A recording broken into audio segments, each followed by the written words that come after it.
Salut les artistes, peut-être que vous cherchez en ce moment des courtes focales, voire des ultra grands angles, voilà, des objectifs idéalement pour du paysage, de l'architecture, de l'astrophoto. Moi en tout cas, personnellement c'est le cas, je cherche un objectif comme ça. Et justement, c'est l'occasion de tester deux ultra grands angles.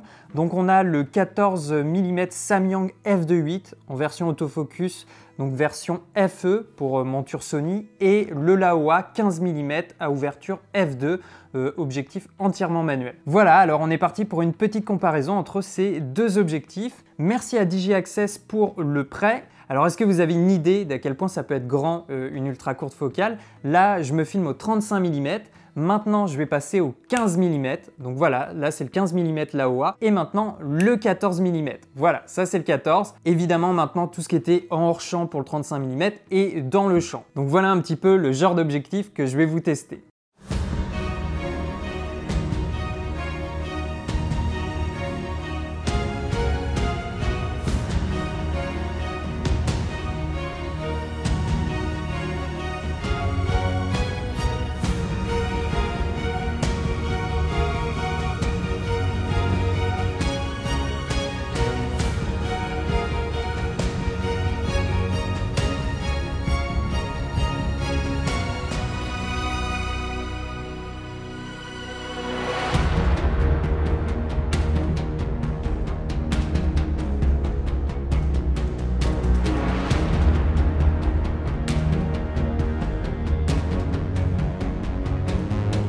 Alors, est-ce que déjà, premièrement, sur le papier, ils sont similaires?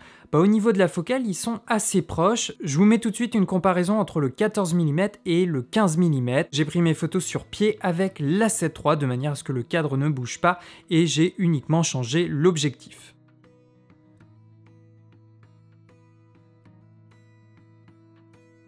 Bon voilà, la différence de focale n'est pas énorme, hein. Évidemment c'est avec le Samyang qu'on a l'angle de champ le plus important, mais voilà, en tout cas pour les deux objectifs, on commence à être sur de l'ultra grand angle. Au niveau du gabarit, ils sont très similaires, voire ils ont quasiment la même taille. Le Samyang, il est un peu plus large au niveau du corps, et pourtant il est aussi un peu moins lourd que le Laowa à quelques grammes près. Donc 450 grammes pour le Samyang contre 500 pour le Laowa. Au niveau du design, le Samyang est vraiment très sobre avec son liseré rouge. Le Laowa, lui, on va dire, il est un chouïa plus complexe avec du coup également la bague d'ouverture. Les deux objectifs sont à monture FE pour Sony. Le Laowa 15 mm n'existe pas sous d'autres versions.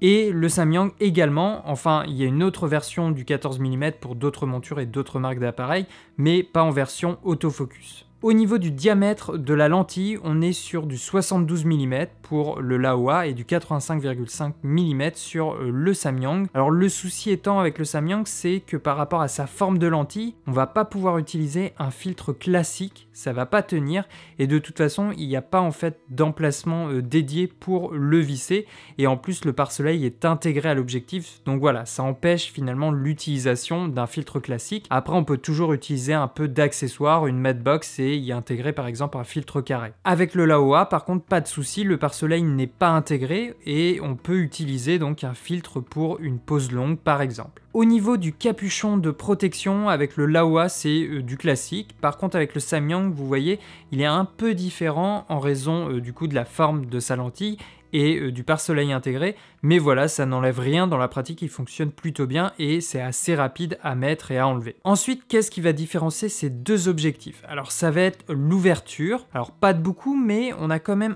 un diaph d'écart, donc f2 pour le Laowa et f2.8 pour le Samyang. Après vous allez peut-être me dire que pour une courte focale on travaille rarement sur des petites profondeurs de champ. Je vous montre quand même la différence entre du f2 avec le Laowa et du f2.8 avec le Samyang.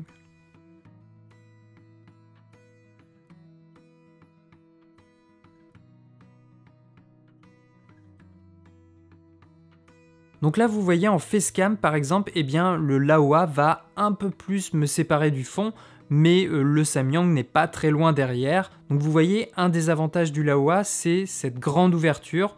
D'ailleurs, au niveau du diaph, ça se passe directement sur le corps de l'objectif. Ça, c'est une caractéristique récurrente, on va dire, avec les objectifs Laowa. C'est la bague de diaph avec échelle. Et en plus, la marque nous propose même un petit lock pour décider si on veut ou non avoir le clic par cran. Je vous le fais écouter d'ailleurs.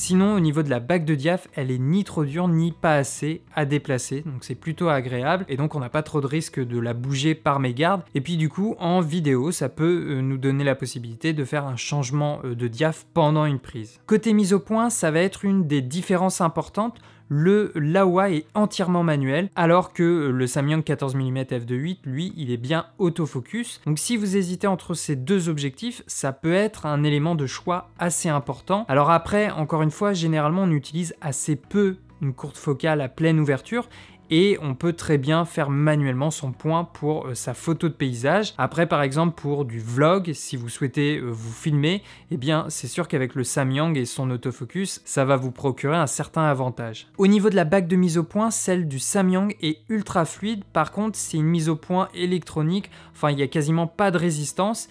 Et puis, il n'y a pas non plus d'échelle ou de butée sur l'objectif. À noter, la mise au point manuelle et l'autofocus du Samyang font un très léger bruit. Je vous le fais écouter.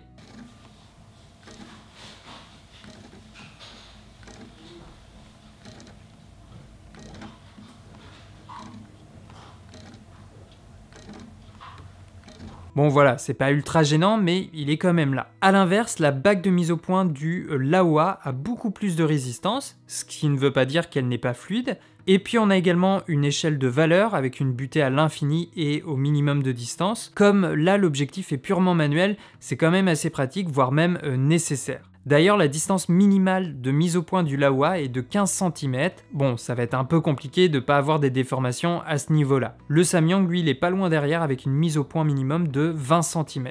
Au niveau du prix, le Laowa se trouve aux alentours de 860-900 €. Le Samyang, lui, se situe plutôt vers 560-600 €. Donc là encore, ça peut être un élément qui peut faire pencher la balance dans un sens ou dans un autre. On a voilà une petite marge de différence entre ces deux objectifs au niveau du prix. Allez, maintenant, on attaque les tests des optiques et on commence par le vignettage. Généralement, les courtes focales sont assez sensibles au vignettage. Et là, comme vous pouvez le voir sur le Laowa, eh bien, il est vraiment sujet au vignettage. Et en plus, il diminue assez peu, il reste assez présent sur toute la plage de diaph. Le Samyang a également un bon vignettage à 2.8, un peu moins que le Laowa quand même. Ensuite, aux alentours de 5.6, f8, il est déjà moins présent que sur le Laowa. Bien sûr, après, sur vos logiciels de retouche, vous pouvez corriger le vignettage. Alors avec les métadonnées pour le Samyang, pas de souci, il va le reconnaître immédiatement. Pour le Laowa, par contre, si vous voulez enlever le vignettage, il faut rentrer manuellement la marque de l'objectif.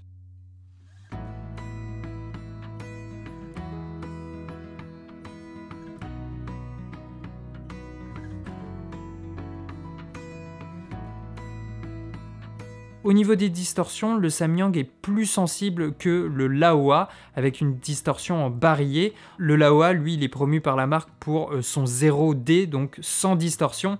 Et honnêtement, le résultat est vraiment très bluffant. Je vous montre également la comparaison sur de l'architecture. Voilà, avec le Laowa, on aura tendance à avoir des lignes un petit peu plus droites. Au niveau du piqué, les deux objectifs sont assez similaires. Le centre est plutôt bien net, un peu moins à grande ouverture. À partir de f4, là, le piqué est meilleur. Et puis, les bords de l'image pour les deux objectifs sont un peu moins précis, mais toutefois, je trouve que dans l'ensemble, c'est assez homogène. Ça pourrait être bien pire. Au niveau du flair, les deux objectifs gèrent vraiment plutôt bien, il n'y a pas de réflexion parasite. Alors juste avant de vous montrer une comparaison photo et vidéo entre ces deux objectifs, j'ai eu un petit souci avec le Samyang que je voulais vous partager et en fait je ne l'ai pas remarqué tout de suite. Alors si vous utilisez déjà des objectifs de cette marque, vous avez peut-être eu vent de ce problème. En fait avec l'objectif, je ne peux pas faire le point à l'infini. En fait la mise au point se bloque un tout petit peu avant et du coup même à f8 sur la série de photos que je vais vous montrer, on est un petit peu mou en comparaison du Laowa. Alors en plan large, ça se remarque pas forcément, mais dès qu'on zoome dans l'image, et si je vous le compare avec le Laowa juste à côté, c'est tout de suite assez flagrant. Donc c'est un peu embêtant et j'ai vu que c'était pas forcément un cas isolé et que d'autres personnes avaient eu souci sur le 14 mm Samyang, mais cette fois la version manuelle. Alors à ce qui paraît, on peut bricoler un peu l'objectif et le recalibrer soi-même sur l'infini. Bon, moi j'ai rien tenté de la sorte, d'autant plus que c'est du matériel de prêt, mais voilà, du coup c'est un peu peu embêtant pour la comparaison, donc si vous avez l'impression qu'il y a une différence de piqué de netteté entre les deux, bah c'est normal. Enfin non, c'est pas normal, mais vous avez compris. Moi de mon côté, j'ai envoyé un petit message à la marque pour savoir ce qu'ils avaient à dire par rapport à ça, et en tout cas jusqu'à présent, j'ai pas eu de réponse, donc si jamais j'ai un retour d'ici là, eh bien je vous en ferai part. Allez, maintenant avant la conclusion, je vous compare quelques photos et vidéos prises par ces deux objectifs.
Du coup, on attaque mon avis sur ces deux objectifs. Alors là, comme on l'a vu, avec le petit souci du Samyang au niveau de la mise au point à l'infini, mon jugement va pas être totalement impartial, mais je vais essayer comme d'habitude de vous parler des points positifs et des points négatifs de ces deux objectifs. Et évidemment, ça reste toujours un avis personnel. Au niveau de la conception et du design des objectifs, les deux sont très sympas, sont assez sobres, pas de souci à ce niveau-là, les deux tiennent bien en main, ils sont pas excessivement lourds. Si le poids est un facteur, un paramètre important pour vous, c'est le Samyang, on l'a vu, qui sera un petit peu plus léger. Après, c'est vrai que la forme de la lentille du Samyang et son pare-soleil intégré, ça complique un peu la chose si on veut l'équiper d'un filtre classique circulaire. En plus, en photo de paysage, ça arrive régulièrement qu'on utilise des filtres, des ND, des polarisants. Et là, du coup, ça va pas être très pratique. Alors qu'avec le Laowa, pas de souci, on a vu le pare-soleil qui s'enlève. Et puis, on peut venir y visser un filtre classique. Voilà, c'est du 72 mm pour rappel. L'autre différence importante, ça va être l'autofocus. On l'a vu sur le Samyang, il y a un autofocus. Donc par exemple pour du vlog, c'est clair que ça va être un avantage. Ou comme là, présentement, si je veux me filmer en facecam, eh bien ça va être plus facile d'utiliser l'autofocus. Après, pour la mise au point manuelle, c'est clair que moi en tout cas, je vais préférer le 15 mm Laowa. Il est beaucoup plus travaillé dans ce sens. Contrairement au Samyang, la bague de mise au point n'est ni trop dure ni trop fluide à bouger. On a une échelle de valeur, c'est plutôt pratique. En plus, comme l'objectif est entièrement manuel, si par exemple vous éteignez votre boîtier puis que vous le rallumez après, eh bien il va conserver la mise au point, la dernière mise au point que vous aurez effectuée, ce qui va pas être forcément le cas d'un objectif avec un autofocus. Après du coup, il faut bien bien avoir en tête que avec le Laowa, il n'y a aucune communication électronique du coup entre le boîtier et l'objectif, ce qui implique du coup qu'on n'a pas de métadonnées. Et aussi personnellement, j'ai remarqué qu'avec le Laowa, je n'arrivais pas à activer la loupe de mise au point avec le bouton externe dédié à cette fonction. Et je suis obligé à chaque fois d'aller chercher la loupe dans le menu en fait pour l'activer. Alors il y a peut-être d'autres méthodes, mais pour l'instant, j'ai pas réussi en tout cas à assigner la loupe de mise au point à un autre bouton personnalisé et que ça fonctionne avec le Laowa. Et puis sinon, on a aussi la bague de diaph directement sur le corps de l'objectif. Ça, c'est plutôt pratique. Quand on commence à l'utiliser, on s'en passe plus. En plus, on peut choisir si on veut le clic. Donc voilà la petite indication sonore qui nous prévient bien quand on passe d'un diaph à un autre. Et puis, ça peut permettre, par exemple, pendant un enregistrement vidéo, pendant la prise, de faire un changement de diaph. Si jamais il y a un changement radical d'exposition pendant votre plan, ça peut être intéressant. Au niveau du vignettage, on l'a vu, c'est clair que le Laowa est pas gâté, hein. Il a vraiment beaucoup de vignettage, surtout à grande ouverture. Mais on l'a vu que même en fermant le diaph, le vignettage partait pas vraiment. Donc ça aussi, c'est un élément important à prendre en compte. Il y en a quand même moins sur le Samyang et surtout à diaph plus fermé, il y aura moins de vignettage. Après, pour le Laowa, ça permet aussi d'avoir quasiment une image prête à l'emploi. Souvent, on aime bien vignetter un petit peu pour concentrer le regard sur le sujet. Donc pourquoi pas. Au niveau du piqué, je pense qu'ils sont assez similaires. En tout cas, sur mon test où la mise au point était pas très loin, vous l'avez vu, le résultat était assez similaire. Par contre, on a un peu ce souci de mise au point à l'infini. Et du coup, sur la comparaison photo et vidéo que je vous ai faite, forcément le Laowa aura un meilleur piqué. Donc là, du coup, c'est un petit peu dommage pour le test. D'ailleurs, si parmi vous, il y a des utilisateurs d'objectifs Samyang qui ont eu également un problème de ce type-là, n'hésitez pas à témoigner un petit peu dans les commentaires, ça pourra aider d'autres personnes et peut-être même les rassurer. Alors après, autre élément qui peut vous faire choisir un objectif plus qu'un autre, ça peut être la focale, évidemment. Donc on a du 14 mm sur le Samyang et du 15 mm sur le Laowa. Bon, la différence est quand même assez légère. Après, si vous cherchez vraiment une différence plus importante au niveau des courtes focales, peut-être aller voir un 10 mm, un 12 mm. Là, en tout cas, je trouve qu'il n'y a pas une différence flagrante entre ces deux objectifs. Et même avec le 15 mm Laowa, l'angle de champ est vraiment très bien. Je l'ai testé un petit peu en intérieur ou en extérieur pour de l'architecture. Voilà, à chaque fois, il y a quasiment tout qui rentre dans le champ. Et puis, je rappelle aussi qu'il est sans distorsion. Donc ça, c'est un élément assez important. Du coup, je vous avoue que si j'avais pas eu ce petit souci au niveau de la mise au point à l'infini du Samyang, peut-être que je l'aurais choisi. Il est quand même moins cher. On a l'autofocus, donc voilà, ça reste une facilité. Mais bon, le Laowa, du coup, est très intéressant également. Et qu'il soit entièrement manuel, pour moi, c'est pas du tout un souci. De toute façon, en photo de paysage, moi en tout cas j'utilise que de la mise au point manuelle. En plus on a de bonnes sensations au niveau de la manipulation des bagues, on a notre échelle, voilà. Pour moi il y a quasiment tout ce qu'on peut demander sur un objectif de ce type là. Mais personnellement je sais toujours pas quelle courte focale je vais acheter. Du coup j'hésite un peu avec celui-là. Il y a également le 12-24 de chez Sony ou encore le 10-18 qui est récemment sorti chez Laowa. Donc voilà, il faut que je teste tout ça pour trouver vraiment la petite perle rare. Et puis sinon au niveau du prix, on l'a vu, le Samyang est quand même plus abordable que le Laowa qui est environ 200 € plus cher. Bon merci les artistes d'avoir suivi cette vidéo. Dites-moi dans les commentaires ce que vous pensez de ces deux objectifs et vous de quoi vous êtes équipé au niveau des courtes focales sur vos boîtiers. N'oubliez pas de soutenir la vidéo si elle vous a plu. Vous pouvez également me suivre sur Instagram. Nous on se dit à la prochaine, ici derrière la caméra. Ciao les artistes!